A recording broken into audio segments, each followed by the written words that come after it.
Om Swastiastu. Halo semuanya, perkenalkan nama saya Yulandia Kusmadewi dengan NIM 2215644131, nomor absen 21 dari kelas 4E Akuntansi Manajerial. Di sini saya akan membahas mengenai kasus pelanggaran yang dilakukan oleh auditor pada PT Merpati Nusantara Airlines Persero. PT Merpati Nusantara Airlines Persero ini merupakan bekas badan usaha milik negara Indonesia yang berbisnis di bidang penerbangan, yang dimana didirikan pada tanggal 6 September 1962 dengan nama PN Merpati Nusantara. Pokok pembahasan pada kasus pelanggaran ini yang pertama itu ada kronologi permasalahan, yang kedua itu ada dampak, yang ketiga itu ada SA yang dilanggar, dan yang keempat itu ada kode etik yang dilanggar.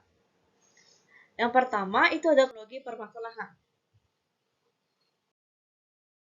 14 Laporan Keuangan PT Merpati Nusantara Airlines, yang dimana 2014 ini PT Merpati menerbitkan laporan keuangan tahunan yang dilakukan oleh KAP Jajono dan rekannya, yang dimana laporan keuangan ini mencakup periode 1 Januari sampai dengan 31 Desember 2014. Pada hasil auditnya, KAP Jajono dan rekannya menyatakan bahwa laporan keuangan Merpati pada tahun 2014 ini wajar sesuai dengan prinsip akuntansi yang berlaku di Indonesia. Nah, pada temuan audit ini menyampaikan beberapa hasil temuan dalam laporannya, yang dimana itu Merpati masih memiliki defisit yang cukup besar dan juga Merpati memiliki piutang yang tidak tertagih yang signifikan. Selanjutnya itu ada rekomendasi audit, yang dimana Merpati perlu melakukan langkah-langkah yang efektif untuk meningkatkan pendapatan dan penekanan biaya, dan juga Merpati perlu melakukan upaya penagihan piutang yang tidak tertagih. Nah, dari dampak laporan keuangan ini, menerbitkan laporan keuangan Merpati pada tahun 2014 mendapatkan perhatian dari berbagai pihak, termasuk dari pemerintah, investor, dan juga kreditor. Pada tahun 2016, yaitu pemeriksaan laporan audit tahun 2014 oleh Dewan Pengawas Akuntan Publik.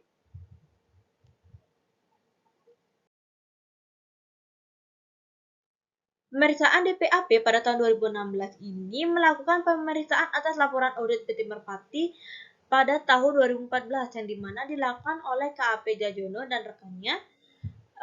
Pemeriksaan ini dilakukan untuk memastikan bahwa laporan audit tersebut telah dilaksanakan sesuai dengan SA yang berlaku. Nah, pada temuan pelanggaran ini,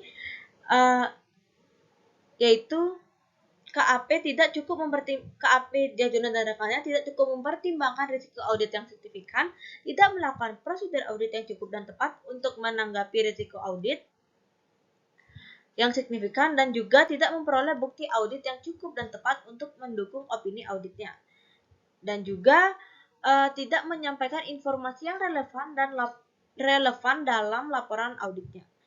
Pada sanksinya terdapat pemberhentian sementara dari keanggotaan DPAP selama 6 bulan, dan juga kewajiban untuk mengikuti pembinaan profesi akuntan publik, dan juga diwajibkan untuk melakukan perbaikan atas laporan auditnya. Nah, dan dengan itu adanya dampak temuan dari pelanggaran, yang dimana ini mendapatkan perhatian dari berbagai pihak, termasuk profesi akuntan publik, regulator pasar modal, dan juga masyarakat. Tahun 2017 adanya sanksi DPAP kepada KAP Jajono dan rekannya.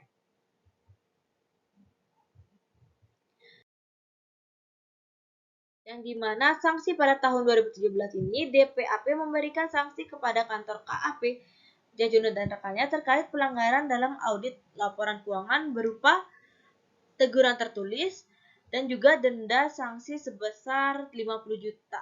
Adapun alasan sanksi, yang dimana KAP Jajono dan rekan ini tidak cukup mempertimbangkan risiko audit yang signifikan, dan juga tidak melakukan prosedur audit yang cukup dan tepat untuk mendukung opini auditnya, dan juga adanya tidak menyampaikan informasi yang relevan dalam laporan auditnya. Adapun dampak dari sanksinya itu meningkatkan kesadaran profesi akuntan publik terhadap pentingnya menjaga kualitas audit. Selanjutnya itu ada dampaknya, yang dimana dampak Yang pertama itu ada menurunnya kepercayaan publik, yang kedua itu ada kekhawatiran tata kelola perusahaan, yang ketiga itu ada hambatan investasi, dan yang keempat itu ada ekonomi yang terdiri dari kerugian investor dan kreditor, ketidakpastian investasi, dan citra negatif Indonesia. Standar audit yang dilanggar. Terdapat 4 standar audit yang dilanggar pada SA 320 materialitas dalam laporan keuangan audit, yang dimana KPI Jajono dan rekannya tidak cukup mempertimbangkan risiko audit yang signifikan dan juga tidak melakukan prosedur audit yang cukup dan tepat untuk menanggapi risiko tersebut. Pada SA 500 ini yaitu bukti audit yang dimana KPI Jajono dan rekannya tidak memperoleh bukti audit yang cukup dan tepat untuk mendukung opininya atas laporan keuangan. Yang ketiga itu ada SA 510 yang dimana itu ada canggung moneter. Yang dimana KAP Jajono dan rekannya itu tidak mempertimbangkan risiko canggung moneter dalam merencanakan dan melaksanakan auditnya, serta dalam mengevaluasi hasil auditnya. Pada SA 530 yaitu auditor atas entitas dengan risiko tertinggi terjadinya kecurangan, yang dimana KP Jajono dan rekannya ini tidak melaksanakan prosedur audit tambahan untuk mendeteksi kecurangan ketika terdapat risiko yang tinggi terjadinya kecurangan. Selanjutnya ada kode etik yang dilanggar, yang dimana pada prinsip independensi, KAP Jajono dan rekannya itu tidak cukup mempertimbangkan risiko audit yang signifikan, yang dimana menunjukkan tidak memiliki independensi mental yang cukup dan nilai risiko yang dihadapi merpati secara objektif. Yang kedua itu ada KAP Jajono dan rekannya tidak melakukan prosedur audit yang cukup dan tepat untuk menanggapi risiko audit yang signifikan, yang dimana ini tidak menunjukkan atau tidak memiliki independensi dalam pelaksanaan audit. Selanjutnya itu prinsip objektivitas, yang dimana KPI Jajono dan rekannya tidak memperoleh bukti audit yang cukup dan tepat untuk mendukung opininya atas laporan keuangan, yang dimana menunjukkan bahwa tidak objektif dalam pengumpulan dan evaluasi bukti audit.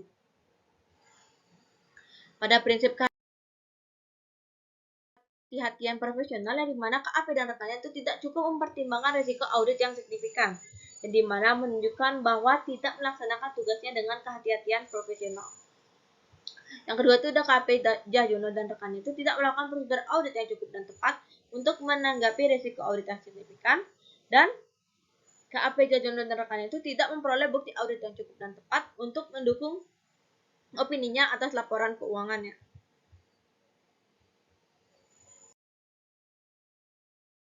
Selanjutnya itu ada prinsip kerahasiaan, yang dimana KAP Jajono dan rekannya itu tidak menyampaikan informasi yang relevan dalam laporan auditnya. Ini menunjukkan bahwa tidak menjaga kerahasiaan informasi yang diperoleh selama melakukan audit. Nah, itu ada prinsip kompetensi dan keahlian profesional, yang dimana KAP Jajono ini tidak dan rekannya ini tidak cukup mempertimbangkan risiko audit yang signifikan, yang dimana menunjukkan tidak memiliki kompetensi dan keahlian profesional yang memadai untuk menilai risiko-risiko tersebut. Yang kedua itu KAP Jajono dan rekannya tidak melakukan prosedur audit yang cukup dan tepat untuk menanggapi risiko yang signifikan, yang dimana itu tidak menunjukkan bahwa tidak memiliki kompetensi dan keahlian profesional yang memadai untuk melaksanakan auditnya. Yang ketiga itu ada KAP Jajono dan rekannya itu tidak memperoleh bukti-bukti audit yang cukup dan tepat untuk mendukung opininya atas laporan keuangan.